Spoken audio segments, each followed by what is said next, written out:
আমার মনে হয় শেখ হাসিনা যখন অনুভব করবেন যে তার ফেরা দরকার, তিনি ফিরে আসবেন। ইউনাইটেড নেশনসের এই ব্যাপারে হস্তক্ষেপ কতটা সার্থক হবে আমার তাতে যথেষ্ট সন্দেহ রয়েছে।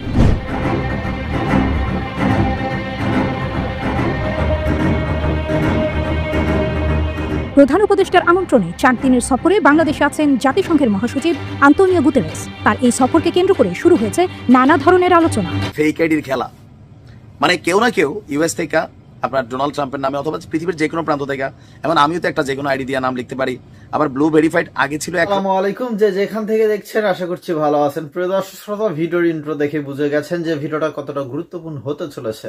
জাতিসংঘ থেকে অ্যান্তোনিও গুতেরেস তিনি বাংলাদেশে আসছেন এবং সফর করছেন। এখন সব থেকে ব্রেকিং নিউজ হচ্ছে, ব্রেকিং কথা হচ্ছে, সেটা হয় শেখ হাসিনাকে দেশে ফেরানোর কি উদ্যোগ নিলেন এই অ্যান্তোনিও গুতেরেস। শোনা যাচ্ছে যে শেখ হাসিনাকে বাংলাদেশে ফিরে নিয়ে আসার জন্য এটা গুঞ্জন উঠছে, এবং ডক্টর ইউনূস তিনিও নাকি এইটার সাথে জড়িত আছে। ওইদিকে ডোনাল্ড ট্রাম্প একটা পোস্ট করেছেন, যেটা নিয়ে আমরা এর আগে অনেক কথাবার্তা বলেছি যে আসলে সেটাতে কি হয়েছে। যাই হোক, সে বিষয় নিয়ে নাইম ভাই নতুন করে একটা তথ্য দিয়েছেন এবং তার কথাগুলো আমরা শুনবো। তার আগে চলেন এই যে অ্যান্তোনিও গুতেরেস তিনি যে আসছেন এবং প্রধান উপদেষ্টার সাথে যে সাক্ষাৎকার করেছেন, সেইখানে শেখ হাসিনার বাংলাদেশে আসা নিয়ে কি বললেন, চলেন বিস্তারিত থাকছে স্ক্রিনে, চলেন দেখে আসি। ভারতকে চাপ তৈরি করতে যাতে বাংলাদেশের মাটিতে মানবতা বিরোধী অপরাধে শেখ হাসিনার বিচার করা যায়।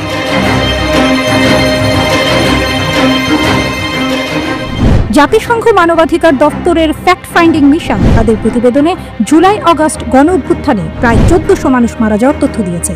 ফলে এমন হত্যাকাণ্ডের জন্য জবাবদিহিতার প্রসঙ্গও আনতে পারেন জাতিসংঘ প্রধান। জাতিসংঘ কি হাঁটবে সেই পথে? Rehabilitation care and livelihood opportunities for victims. আবার প্রশ্ন উঠছে, এই জাতিসংঘ গত 15 বছরে শেখ হাসিনার প্রশংসায় ছিল পঞ্চমুখ।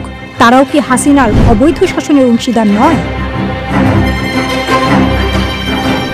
শেখ হাসিনাকে বাংলাদেশে ফেরত আনা ও ভারতকে আন্তর্জাতিক চাপে রাখার প্রশ্নে নানা ধরনের সংকট দেখছেন আন্তর্জাতিক সম্পর্ক বিশ্লেষক ও আইনশাস্ত্রের শিক্ষক অধ্যাপক মাসুম বিল্লাহ। প্রফেসর ইউনূসের আগের যে সকল বক্তব্য ভারতের সঙ্গে সম্পর্কের ব্যাপারে, আজকে তিনি যেভাবে সমুদ্র সম্পদ ব্যবহারের কথা বলে একটা কথা বলতে চেয়েছেন যে 7 সিস্টার্স সেখানে লাভবান হতে পারে, আবার কিছুদিন পরে তার চীনে সফর আছে।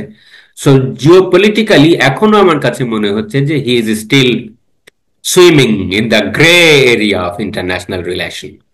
So it will be too early to comment on this. আমার মনে হয় যে এটার ব্যাপারে আরো একটু আমাদের পর্যবেক্ষণ করতে হবে যে এটা কোন দিকে যায়। আমার মনে হয় যে চাপ দেবার কিছু নেই। আমার মনে হয় শেখ হাসিনা যখন অনুভব করবেন যে তার ফেরা দরকার, তিনি ফিরে আসবেন। এটা কিন্তু শেখ হাসিনা ফিরে আসলে বাংলাদেশ সরকার বা ইউনূস সরকার যে স্বস্তিতে থাকবেন তেমনটি ভাবার কোনো কারণ নেই। সুতরাং উপরে উপরে ডক্টর ইউনূস সরকার যতই বলুন যে আমরা তাকে ফেরত চাই, will prosecute her, it is not that much easy, right? এখানে অনেক নুয়ান্সেস গুলো আছে, একটা ন্যারেটিভ আমরা শুনতে পাচ্ছি শুধুমাত্র। সুতরাং এটা জাতিসংঘ দিয়ে চাপ দেবার বিষয় নয়। আমার কাছে মনে হচ্ছে যে এখানে কোনো একটা গ্যাপ থেকে যাচ্ছে। গ্যাপটা হচ্ছে কি যে দেখুন, তিনি তো ওখানে পালিয়ে নাই, পালিয়ে যে শব্দটা ব্যবহার করা হচ্ছে এটা অত্যন্ত রং একটা ইমপ্রেশন। সুতরাং যখন এটা সময় হবে, যখন তিনি অনুভব করবেন যে তার আসা দরকার, এবং এবং এটা যখন রাজনৈতিক বাস্তবতাটাই বলে দেবে যে হোয়াট টু ডু, সুতরাং এখানে আমার কাছে মনে হয় না যে এটা ফেরত আসা বা বিচার প্রক্রিয়া শুরু করা বা তদন্তে আরো অনেক নিরপেক্ষতা বজায় রাখা বা জাতিসংঘ যেভাবে এই তদন্ত রিপোর্টটি করে যে বিতর্কের জন্ম দিয়েছেন ভলকার ট্রুক, সেইটাকে আরো বেশি অ্যাকসেপ্টেবল করা, এই সমস্ত ব্যাপারগুলোই কিন্তু একসাথে করছে। সুতরাং এটাকে আমার কাছে এখনো একটা পলিটিক্যাল হিউম্যান ক্রাই বলে মনে হয়। মাসুম বিল্লাহর সাথে অনেকাংশে একমত আন্তর্জাতিক সম্পর্ক বিশ্লেষক অধ্যাপক মোস্তফা সরোয়ার। বাংলাদেশের সঙ্গে ভারতের একটা এক্সট্রাডিশন ট্রিটি রয়েছে। সেই ট্রিটিতে যে জিনিসগুলো আছে ভারত সেটাকে ফলো করার চেষ্টা করবে, অ্যাটলিস্ট তারা মুখে তাই বলছে। হ্যাঁ, এখন আমরা তো বেনিফিট অফ ডাউট দিতে হবে। সেক্ষেত্রে আন্তোনিও গুতেরাস যে এ ব্যাপারে হস্তক্ষেপ কতটা সার্থক হবে আমার তাতে যথেষ্ট সন্দেহ রয়েছে।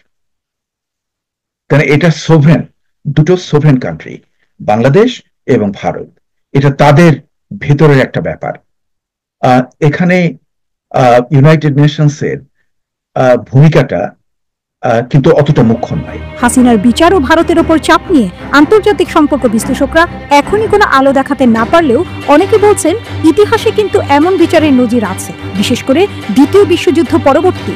যে শেখ হাসিনাকে বাংলাদেশে ফিরিয়ে নিয়ে আসার জন্য যে অ্যান্টনিও গুতেরেস বা ডক্টর ইউনূস তাদের মধ্যে যে বৈঠক হয়েছে সেই রকম কোনো কথা হয়নি। তারপরে অনেকেই চিন্তা করছেন যে হয়তোবা কিছু একটা করতেই পারে। যাই হোক, সেই বিষয় নিয়ে আমরা শেষে আলোচনা করব। চলেন এবার দেখে আসি ডোনাল্ড ট্রাম্পের যে পোস্টটা, সেই পোস্ট নিয়ে নাইম ভাই কি বলছেন। বা দুপুরবেলা এটা খাচ্ছিস কেন, আপনি আপনার দেশের টাইম অনুযায়ী ভিডিও দেখছেন, খবরটাই টেনশনের। ডোনাল্ড ট্রাম্প তার ফেসবুক আইডি থেকে পোস্ট দিচ্ছেন যে শেখ হাসিনা বাংলাদেশে ফিরে আসবেন খুব শীঘ্রই।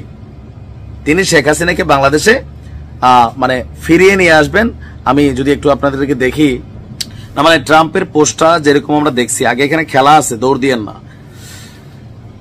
যে Sheikh Hasina is coming back as Bangladesh PM soon post করা হয়েছে আপনার 13ই মার্চ 2025 12টা 14 PM। 1,43,000 মানুষ দেখেছেন। এটা হচ্ছে এক্সে মানে টুইটারে। ডোনাল্ড জে ট্রাম্প, একটা আমেরিকার পতাকা, তারপর আপ লেখা, ব্লু ভেরিফাইড করে একটা আইডি থেকে। সাথে সাথে আওয়ামী লীগের নেতাকর্মীরা উজ্জীবিত হয়ে গেছে স্বাভাবিকভাবে।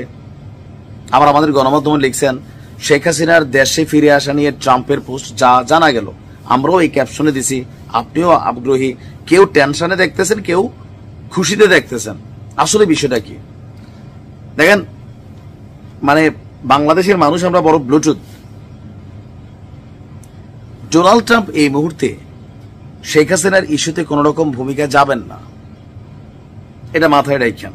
তাহলে যে পোস্ট দিচ্ছেন যে ভাই গুজব গুজব, ফেক আইডির খেলা, মানে কেউ না কেউ ইউএস থেকে আপনার ডোনাল্ড ট্রাম্পের নামে অথবা পৃথিবীর যে কোনো প্রান্ত থেকে, এখন আমিও তো একটা যে কোনো আইডি দিয়ে নাম লিখতে পারি। আবার ব্লু ভেরিফাইড আগে ছিল একরকম, আর এখন আপনার এই যে ফেসবুক ওয়ালারা টাকার জন্য মাসে $10-15 আপনি দিলে আপনার নর্মাল আইডিও সব ঠিকঠাক থাকলে আপনি ব্লু ভেরিফাইড করতে পারেন। কারণ অনেকের আইডির পাশে আমরা দেখি একটা নীল চিহ্ন, টিক চিহ্ন। তো এইটা আগে ছিল অথেন্টিক, খুবই গুরুত্বপূর্ণ ব্যক্তিরা পাইতো, এটা পাইতে কষ্ট হইতো, কিন্তু এখন আপনার টাকা দিবেন আপনি ব্লু ভেরিফাইড। এই সুযোগটাকেই বেসিক্যালি কেউ না কেউ কাজে লাগাইছে। আর পেজটার নাম হচ্ছে ডোনাল্ড জে ট্রাম্প, আমেরিকার ফ্ল্যাগ, তারপর হচ্ছে আপডেট। ডোনাল্ড ট্রাম্পের টুইটার অ্যাকাউন্ট কিন্তু এটা না। এখন আমরা যারা আছি ইংলিশ নাম দেখছি, ট্রাম্পে দেখছি, তারপর হচ্ছে একদম আবার ব্লু ভেরিফাইড দেখছি, আমরা অনেকে ভাই বানিয়েছি ঘটনা সত্য। এটা আপনার বেশ কয়েকটা আইডি থেকে আসছে, অনেকে এটা শেয়ারও করছেন। আসল প্রেক্ষাপট হচ্ছে এটা অরিজিনাল কোনো পোস্ট না, এটা একটা ফেক পোস্টকে ভাইরাল করা হচ্ছে। আবার সাইমা ওয়াজেদ পুতুলের টাইম নাই যে বৈশা বৈশা এই ধরনের পোস্ট দেওয়ার, কিন্তু আমরা কেউ না কেউ পুতুলের দায়িত্বটা নিয়ে আনিছি, ট্রাম্পেরটাও নিছি, মাঝে মাঝে শেখ হাসিনারটাও নেই, তারপর অনেকের দায়িত্ব আমরা নিয়ে ফেসবুকে নিজস্ব আইডি বানাই। আমার দায়িত্ব আবার কেউ কেউ নিছেন, মাঝে মাঝে দেখি ফেক আইডি। তো এগুলো হচ্ছে ভুয়া টুয়া পোস্ট টোস্ট করে দেশে একটা অস্থিতিশীল পরিবেশ তৈরি করা আর কিছু মানুষের বিপদে ফেলা, এটা ছাড়া আর কিছুই না। অনলাইনে এগুলো দেখলে আগে বুঝতে হবে যে কোনটা কার রিয়েল আইডি। যেন আমরা যখন এই ভিডিও বানাই এগুলোরও কাটপিস করে নিয়ে অনেকে ছাইরা দেয়, কিন্তু ওই আইডিটা তো আমার না, ভিডিওর এক অংশ রাখছে আর এক অংশ কাটা দিচ্ছে দিয়ে, কিন্তু এরকম আমাদের ভিডিওগুলো ভাইরাল করা টিকটকে, এগুলো হয় ওই লাইনে বেশি।